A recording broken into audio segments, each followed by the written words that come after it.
ಯಾರಿಗೆಲ್ಲ ಜೋಳದ ರೊಟ್ಟಿ ಮಾಡೋದಕ್ಕೆ ಬರಲ್ಲ ನೋಡಿ ಅವರಿಗೋಸ್ಕರ ಈ ರೆಸಿಪಿ ಮಾಡ್ತಿರೋದು. ಇಲ್ಲಿ ನಾನು ಮೊದಲಿಗೆ ಕ್ಯಾರೆಟ್ ತುರಿದು ಸೇರಿಸ್ತಿದ್ದೀನಿ, ಹಾಗೆ ಕೊತ್ತಂಬರಿ ಸೊಪ್ಪು, ಹಾಗೆ ಸಣ್ಣದಾಗಿ ಕಟ್ ಮಾಡಿದಂತಹ ಈರುಳ್ಳಿ, ಹಾಗೆ ಒಂದು 2 ಚಮಚ ಬಿಳಿ ಎಳ್ಳು ಹಾಕ್ಕೊಂಡೀನಿ. ಹಾಗೆ ನನ್ನ ಹತ್ರ ಪನ್ನೀರ್ ಕೂಡ ಇತ್ತು, ಹೀಗಾಗಿ ನಾನಿಲ್ಲಿ ಪನ್ನೀರ್ ಕೂಡ ಸೇರಿಸ್ತಿದ್ದೀನಿ.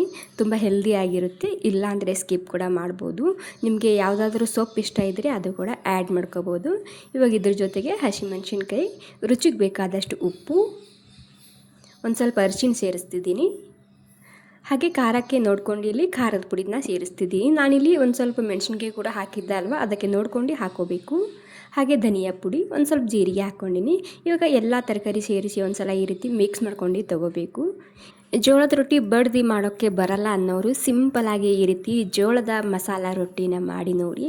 ಆರಾಮಾಗಿ ಎಲ್ಲರೂ ಬಿಗಿನರ್ಸ್ ಕೂಡ ಪರ್ಫೆಕ್ಟಾಗಿ ಮಾಡ್ಕೋಬೋದು. ಇದರಲ್ಲಿ ಪಾಲಕ್ ಸೊಪ್ಪು ಹಾಗೂ ಮೆಂತ್ಯ ಸೊಪ್ಪು ಇಷ್ಟ ಇದ್ದರೆ ಅದು ಕೂಡ ಒಂದು ಸ್ವಲ್ಪ ಆ್ಯಡ್ ಮಾಡ್ಕೋಬೋದು ನೀವಿಲ್ಲಿ. ಹಾಗೆ ನಾನಿಲ್ಲಿ ಬೈಂಡಿಂಗ್ಗೋಸ್ಕರ ಜೋಳದ ಹಿಟ್ಟು ಹಾಕ್ಕೊಂಡಿನಿ. ಇವಾಗ ಈ ಜೋಳದ ಹಿಟ್ಟಿನ ಜೊತೆಗೆ ಇಲ್ಲಿ ಬೈಂಡಿಂಗ್ ಬರ್ತಿಲ್ಲ ಅನ್ನೋದಾದರೆ ಒಂದು 2-3 ಚಮಚ ಅಕ್ಕಿ ಹಿಟ್ಟು ಕೂಡ ಹಾಕ್ಕೋಬೋದು. ಅಕ್ಕಿ ಹಿಟ್ಟು ಹಾಕೋದ್ರಿಂದ ಜಿಗಿ ಬರುತ್ತೆ, ತಟ್ಟುವಾಗ ಹರಿಯೋದಿಲ್ಲ. ಓಕೆ, ಇವಾಗ ಸ್ವಲ್ಪ ನೀರು ಹಾಕ್ಕೊತ ನಾನಿಲ್ಲಿ ಹಿಟ್ಟನ್ನ ನಾದ್ಕೊತಿದ್ದೀನಿ.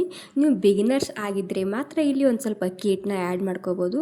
ನಾನಿಲ್ಲಿ ಜೋಳ ಬೀಸ್ಕೊಂಬರುವಾಗ ಅದರಲ್ಲಿ ಅಕ್ಕಿ ಹಾಕ್ಕೊಂಡೇ ಬೀಸ್ಕೊಂಡು ಬಂದಿದ್ದೆ, ಹೀಗಾಗಿ ನಾನಿಲ್ಲಿ ಅಕ್ಕಿ ಹಿಟ್ಟು ಸೇರಿಸಿಲ್ಲ.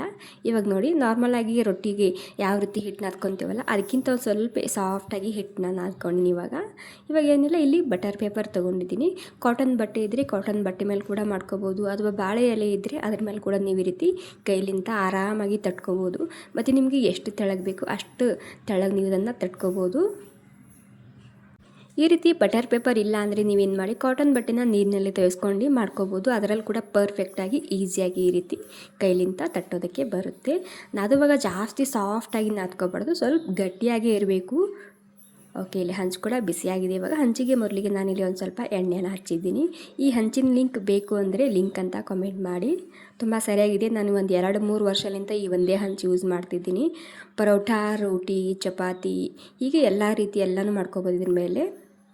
ಇವಾಗ ಇಲ್ಲಿ ನೀವು ಎಣ್ಣೆನಾದರೂ ಹಚ್ಚಿ, ತುಪ್ಪನಾದರೂ ಹಚ್ಚಿ, ಮೊದಲಿಂದು ಸ್ವಲ್ಪ ಹತ್ಕೊಳ್ಳೋ ಚಾನ್ಸ್ ಇರುತ್ತೆ, ಏನೂ ಪರವಾಗಿಲ್ಲ. ಸೊ ಸೆಕೆಂಡ್ ಟೈಮ್ನಲ್ಲಿ ನೀವು ಹಾಕ್ತಿರಲ್ಲ ಪರ್ಫೆಕ್ಟಾಗಿ ಬರುತ್ತೆ.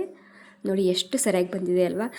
ಯಾರಿಗೆಲ್ಲ ರೊಟ್ಟಿ ಮಾಡೋದಕ್ಕೆ ಬರಲ್ಲ ಅನ್ನೋರು ಅಂಥವರಿಗೆ ಒಂದು ಪರ್ಫೆಕ್ಟಾಗಿ ಹೆಲ್ದಿಯಾಗಿರುವಂತಹ ರೆಸಿಪಿ ಅಂತಲೇ ಹೇಳ್ಬೋದು. ನೋಡಿ, ಇವಾಗ ಸೆಕೆಂಡ್ ರೊಟ್ಟಿ ಹಾಕ್ಕೊಂಡು ನಾನು 2 ಸೈಡ್ನಲ್ಲಿ ತುಪ್ಪನ ಹಚ್ತಿದ್ದೀನಿ. ಬಿಸಿ ಇರುವಾಗ ತುಪ್ಪ ಹಚ್ಕೊಂಡು ಹಾಗೆ ಕೂಡ ತಿನ್ಬೋದು, ತುಂಬಾ ರುಚಿಯಾಗಿರುತ್ತೆ. ಮಕ್ಕಳಿಗೆ ಕೂಡ ಮಾಡಿಕೊಡ್ಬೋದು. ನೀವು ಕೂಡ ಬಿಸಿಯಾಗಿ ತುಪ್ಪ ಹಾಕ್ಕೊಂಡ ಮೇಲೆ ತಿನ್ನೋಡಿ, ಸೂಪರಾಗಿರುತ್ತೆ. ಮತ್ತು ಇದರಲ್ಲಿ ನಿಮಗೆ ಯಾವ ತರಕಾರಿ ಇಷ್ಟನೋ ಅದನ್ನೇ ಹಾಕ್ಕೊಂಡು ಮಾಡ್ಕೋಬೋದು. ಈ ರೀತಿ ಒಂದು ಸ್ವಲ್ಪ ಪನ್ನೀರ್ ಹಾಕ್ಕೊಳ್ಳಿ, ರೊಟ್ಟಿ ಕಲರ್ ಕೂಡ ಸರಿಯಾಗಿ ಬರುತ್ತೆ, ಹೆಲ್ದಿ ಕೂಡ ಇರುತ್ತೆ. ವಾವ್, ನೋಡಿ ಏನು ಸಖತ್ತಾಗಿ ಬಂದಿದೆ ಅಲ್ವಾ. ಓಕೆ, ಈ ಸಿಂಪಲ್ ಆರೋಗ್ಯಕರ ಜೋಳದ ಮಸಾಲ ರೊಟ್ಟಿ ನಿಮಗೆ ಸ್ವಲ್ಪನಾದರೂ ಇಷ್ಟ ಆಗಿದ್ರೆ ಒಂದು ಲೈಕ್ ಮಾಡಿ. ನೀವು ಕೂಡ ಮಿಸ್ ಮಾಡಿ ಒಂದು ಸಲ ಟ್ರೈ ಮಾಡಿ ನೋಡಿ, ತುಂಬಾ ರುಚಿಯಾಗಿರುತ್ತೆ. ನಾರ್ಮಲಾಗಿ ಮೊಸರು ಜೊತೆ ಅಥವಾ ಕೆಚಪ್ ಜೊತೆಗೆ ಅಥವಾ ಬಿಸಿ ಇರುವಾಗ ಮೇಲೆ ತುಪ್ಪ ಹಾಕ್ಕೊಂಡು ಹಾಗೆ ಕೂಡ ತಿನ್ಬೋದು. Okay, thank you so much.